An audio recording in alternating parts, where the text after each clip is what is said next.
Hello everyone. आज हम पढ़ेंगे श्रवण कौशल। ये हमारी हिंदी का सबसे पहला चैप्टर है ईटीटी में। श्रवण कौशल, श्रवण का मतलब होता है सुनना, ठीक है।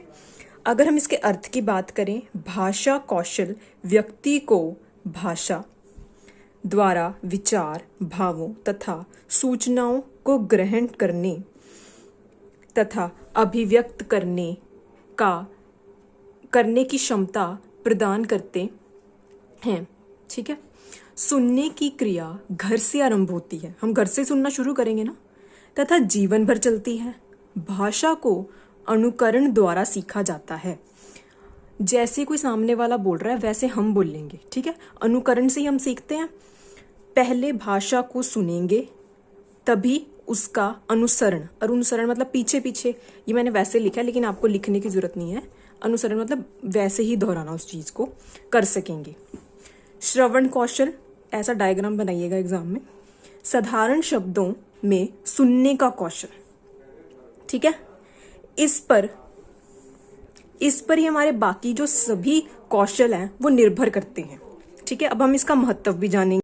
तो श्रवण कौशल का महत्व, भाषा कौशल सीखने का एक महत्वपूर्ण साधन है अभ्यास, और अभ्यास से आदत बनती है।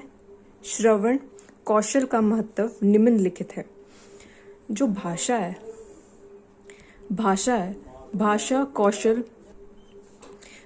कौशल सीखने का महत्वपूर्ण साधन क्या? अभ्यास। देखो, हर चीज के लिए प्रैक्टिस जरूरी है। प्रैक्टिस जिसे हम हिंदी में बोल देते हैं अभ्यास, ठीक है। Practice makes a man perfect. तो परफेक्शन के लिए क्या है? अभ्यास तो जरूरी होगा। तो दैनिक जीवन में श्रवण कौशल का महत्व, दैनिक मतलब रोजाना जीवन, प्रतिदिन हमें क्या जरूरत पड़ती है? हमारे जीवन के अधिक कार्य श्रवण कौशल पर आधारित हैं। ध्यान पूर्वक बात ना सुनने के कारण कई काम बिगड़ जाते हैं। अब बात ध्यान से सुनी नहीं तो काम तो बिगड़ेगा ही। अब सामने वाला हमसे कह रहा है कि इस गिलास में पानी डाल दो, अगर हमने सुना ही नहीं तो हम काम कैसे करके देंगे? इसके विपरीत अगर ध्यान पूर्वक बात सुनी जाए तो कार्य समय पर एवं सही तरीके से पूर्ण होते हैं। देखो, काम को सही करना है और पूरे तरीके से करना है तो हमें श्रवण कौशल की जरूरत है, ध्यान पूर्वक सुनने की जरूरत है। नेक्स्ट पॉइंट है हमारा बोल चाल में निपुणता। कोई इंसान कम्युनिकेशन में कैसे निपुण होगा? अनुसरण द्वारा हम भाषा को अर्जित करते हैं। जो हमने सुना उसके हिसाब से हम बोलेंगे कल को। हमारे वातावरण की पहचान भाषा से होती है। हम कैसे वातावरण से बिलोंग कर रहे हैं, कैसा हमें एनवायरनमेंट है जिसमें हम रह रहे हैं, ये हमारी बोलचाल बताएगी, जिससे हम व्यवहार में लाते हैं। जो हमारा बिहेवियर है हम उसे उसमें भी लेके आते हैं। से बोलचाल में निपुणता केवल श्रवण कौशल से आती है। जो बोलचाल में निपुणता है वो ध्यान पूर्वक सुनने से आती है, ठीक है, श्रवण कौशल से। नेक्स्ट पॉइंट है हमारा शिक्षण विधियों में उपयोगिता। शिक्षण की विधियों में क्या उपयोगिता है श्रवण कौशल की? अध्यापक अपनी शिक्षण प्रक्रिया में भाषा विधि, खेल विधि आदि का प्रयोग करते हैं ना। कोई भाषा की विधि का प्रयोग कर लिया, कोई खेल विधि बच्चों को सिखाने के लिए विद्यार्थियों को। यदि विद्यार्थी में श्रवण कुशलता है तो वह इन सब का लाभ उठा सकता है। अब अगर बच्चे को सुनाई दे रहा है तो फिर वो सब कुछ समझेगा, लेकिन अब उसका श्रवण कौशल, को सुनने का कौशल ठीक नहीं है, फिर वो क्या करेगा बेचारा? प्रशासन साधनों द्वारा ज्ञानार्जन। प्रसारण के कुछ साधन हैं, ठीक है, जिनके द्वारा क्या है हम नॉलेज को और ज्यादा गेन कर सकते हैं।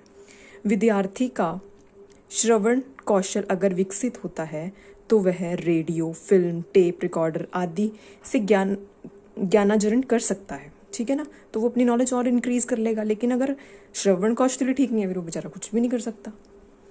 कल्पना शक्ति का विकास। श्रवण शिक्षक का प्रभाव विद्यार्थी की मौलिक कल्पना, मतलब मौलिक कल्पना शक्ति पर भी पड़ता है। मौलिक का मतलब होता है कि बोलना, ठीक है, बोलने पर भी जो वो बोलता है वही वो सोचेगा, ठीक है। जो उसने सुना वही बोला, फिर उसके बारे में ही सोचेगा। सो वो क्या है, कल्पना शक्ति का इससे क्या होगा, उसका विकास होगा। उसके बाद है संभाषण योग्यता। संभाषण, अब हम अगर किसी को भाषण देना चाहते हैं तो श्रवण कौशल द्वारा क्या है, विद्यार्थी में संभाषण योग्यता विकसित होती है।